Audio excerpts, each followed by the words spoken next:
I asked the principal what happened. Looked like he had been hit. An investigation into a Denver Public Schools paraprofessional hitting a special needs child, slipping through the cracks. To let him return again for this school year into the same classroom with more vulnerable children, incredibly, I think, harmful. His parents speaking out to Denver 7, calling the district's procrastination a complete failure.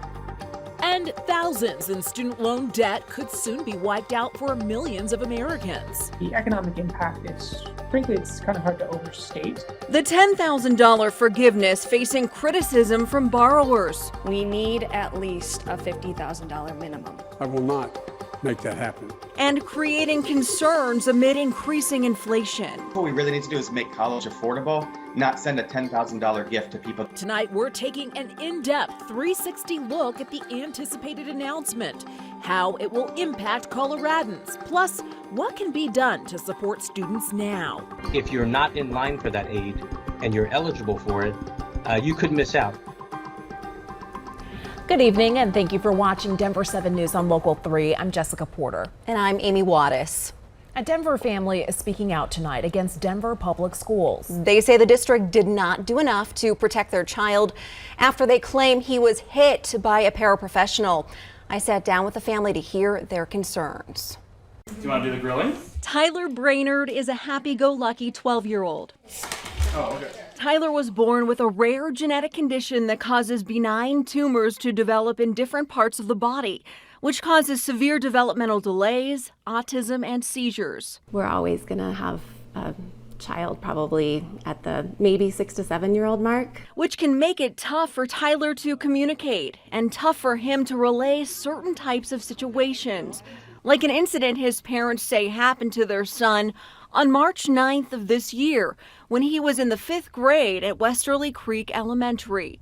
Tyler's dad, Jason, says he remembers that day vividly when he got a call from the principal saying Tyler got hurt at school. I asked the principal what happened, and she said that they don't know yet, but that he had been, looked like he had been hit. Jason says the principal showed him this picture of the mark Tyler had on his back. He asked the principal what happened. She says a paraprofessional followed Tyler when he left his special needs classroom to see his therapist. Then Tyler went into a classroom and the paraprofessional went after him. And when the therapist went in the room, she found Tyler huddled in the corner, screaming out the paraprofessional's name. The paraprofessional hit him over and over again. DPS launched an investigation, put the employee on paid leave, and alerted Denver police. Tyler's mom, Allison, says Denver police tried to interview their son with no luck. He got into the room at one point and just freaked out within a minute and wasn't ever able to testify about the incident that happened. The Denver DA's office told Denver 7 police did present them this case, but refused it because they believed there was no reasonable likelihood of conviction. It seems like the investigation was very discriminatory towards our son because he has special needs and developmental delay. The Brainerds learned in an email last week the employee no longer works for the district. We asked the district if the paraprofessional was fired or resigned, but DPS told Denver 7 they couldn't disclose that information. The Brainerds say Tyler's special needs teacher told them the paraprofessional resigned last week, the week before the start of the school year. They send us an email that I think very deliberately, tries to demonstrate that they terminated him, but what we really know is that he was on the schedule to start the new school year. So for them to not fire him or take him out of this position and to let him return again for this school year into the same classroom with more vulnerable children, I think is just incredibly, I think, harmful.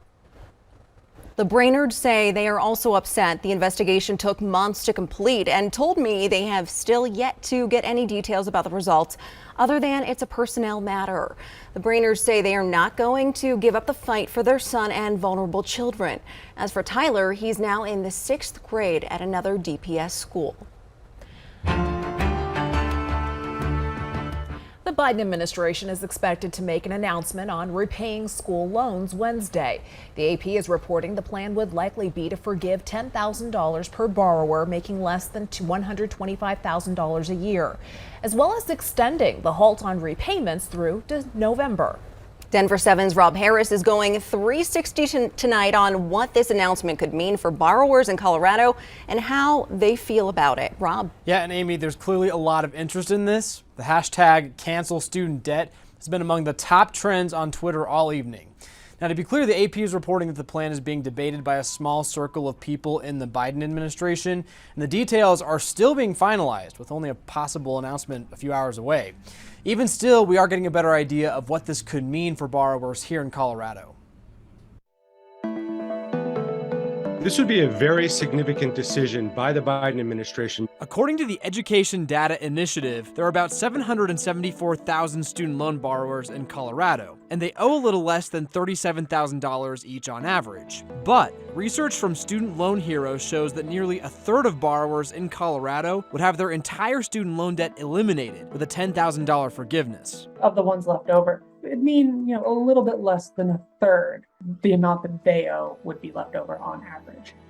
So in that regard, I think that the economic impact is, frankly, it's kind of hard to overstate. Behind those numbers and dollar signs are real people, students and former students, whose opinions on student loan forgiveness vary as much as their areas of study. For those students or families that still owe student loans, the forgiveness of loans, even up to $10,000, would be very significant. On the other hand, there's a lot of Americans and American families that have paid back their loans, that have been paying back their loans for years. They probably don't see this as being very fair. Earlier this year, we talked to borrowers both in favor and opposed to student loan forgiveness. Gabby Gonzalez is a first-generation college student at CU Boulder. She's worked 4 jobs to help pay for school, and she told us what forgiveness would mean for her family. That would be such a huge weight off my shoulders because I don't have to worry about my parents, and I do have conversations with them a lot about that burden, and I do feel guilty. Everyone deserves an education. On the flip side, there are borrowers like Layla Sieper, who kept making payments throughout the pandemic, even when they didn't have to. Sieper says student loan forgiveness is unfair to those who have paid off their loans. There was a knee-jerk reaction like, oh my gosh, I just finished paying this. I should have done what everybody else did and not paid. And then maybe I would have had a chance at having it forgiven. Life is about choices, and life is about sacrifices. Now, there are still a lot of questions about how exactly this forgiveness will work, like how borrowers will be alerted by their lenders and how the means testing will work with the reported income cap of $125,000. Experts I talked to are hoping the Biden administration will offer more clarity on that with this decision, should it come tomorrow. Amy. All right, Rob, thank you. And let's go in depth. President Biden is facing criticism for considering the $10,000 student loan debt cancellation, including from those who say it doesn't go far enough. President of Western Governors University, Scott Pulsipher, says canceling debt without making systemic changes is short-sighted. That's because 5 years from now, a new class of college graduates will have even higher debt, inevitably leading back to calls for more cancellations. Change needs to happen. We have a flat rate tuition model at WGU. We charge, a tuition for a 6-month period. During that 6-month period, a student can complete as many courses as they are able. If you contrast that to a traditional model, they actually typically put caps on the number of credit hours. Part of the problem is that the responsibility to address college funding reform rests on Congress, who for years have been unable to reach any agreements on what that would look like. And on the other side of this, more than half of Americans worry forgiving student loan debt will make inflation worse. That's what a new CNBC poll found. Those surveys said canceling student debt would give borrowers more money to spend and therefore increase inflation. Going deeper, there's lack of evidence, though, showing that borrowers would go out and spend that money, creating inflationary demand. Evidence from the past 2 years of debt forbearance shows that borrowers on average saved $210 a month and put those savings towards paying off debts, including student loan debt, home and auto, as well as credit card debt. Well, whether it's for you or a student you know, many people may be essentially leaving free money on the table. Yeah, a new report found by Sally May found that 75% of families are not watching the calendar to make sure they are properly applying for financial aid. Alexa Liaco continues our in-depth coverage tonight, explaining why this could mean the difference between getting a scholarship and paying for school yourself. College is expensive and stressful to figure out how to pay for it all. But the good news for families is that there's help out there. And the FAFSA application opens this year on October 1st. And it's important to know that date because the sooner you apply, the more likely you are to get more money in scholarships, loans, and grants. If you're not in line for that aid and you're eligible for it, you could miss out. FAFSA stands for the Free Application for Federal Student Aid. And it really is the gateway to about $112 billion in federal financial aid. Rick Castellano is the Vice President of Corporate Communications for Sallie Mae. He says about half of students and their families don't fill out the FAFSA because they don't think they qualify. But that's not true. Every family, every student is able to complete the FAFSA and should complete the FAFSA for that matter. There's no income limit to completing the FAFSA, and just about every student who completes is going to be eligible for some form of aid. So how much money could you qualify for? Every family and student will qualify for different loans, grants, and scholarships based on factors like income, the cost of tuition, and how many students in the family are also in college. But everyone will qualify for something, even if you're a middle-income earner making more than $100,000 to $150,000. For grants, students are eligible for anywhere between $4,900 and $10,300 per year. For scholarships and loans, the maximum amount can be in the low tens of thousands of dollars per year. And when filling out the FAFSA, keep your financial info handy. You can use it to apply for other scholarships outside the application. Sallie Mae found less than 60% of families use scholarships, with millions of dollars going unused every year. 45% of those who don't apply for scholarships basically say, I don't think I'd qualify. Or scholarships are really just for the star athlete or the valedictorian. I'm here to bust that myth. About 6 in 10 students who received scholarships received them directly from their school, not an outside business or foundation. Those school scholarships are awarded when you fill out the FAFSA. The average school scholarship was around $6,000. But there's more money to be earned. You just have to look for it. Sallie Mae has a free scholarship search that's home to 6 million scholarships, collectively worth $30 billion.